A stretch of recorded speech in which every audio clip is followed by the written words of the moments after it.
Hi, I'm Dr. Janet Prystowsky. I'm a board-certified dermatologist and I've been in practice in Manhattan for over 25 years. And I'm here to talk to you today about the new FDA regulations for sunscreens and about how sunscreen use influences vitamin D. The FDA has come out with new regulations for sunscreen labeling that I think will help the consumer quite a bit. The most important regulation change has been the introduction to a more defined use of the term broad spectrum.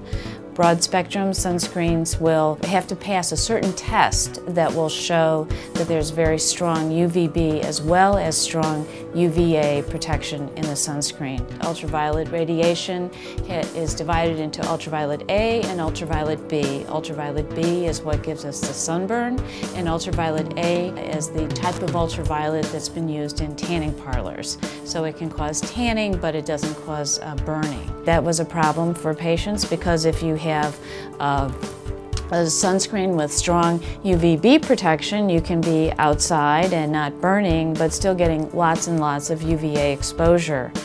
We now know that lots and lots of UVA exposure significantly damages the skin and increases your risk significantly for certain skin cancers, including malignant melanoma.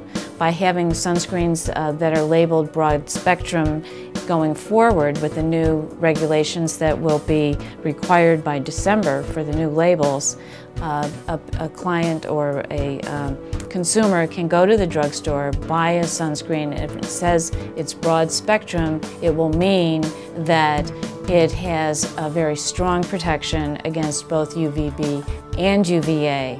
The problem is that sunscreens will block vitamin D synthesis in our skin because they absorb the exact wavelengths of light that our body uses to synthesize vitamin D.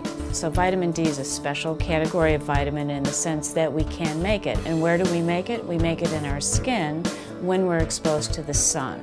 The problem is that oftentimes we don't get our skin exposed to the sun enough to make vitamin D to meet all of our daily requirements, and so under those circumstances we have to ingest it. So there are basically three ways that one can help assure that you have an adequate amount of vitamin D for your health, and that would be a judicious exposure to natural sunlight, oral supplements, and checking with your physician regarding proper dosage for yourself, and then selecting foods that either naturally contain some vitamin D or have fortification with vitamin D, such as milk.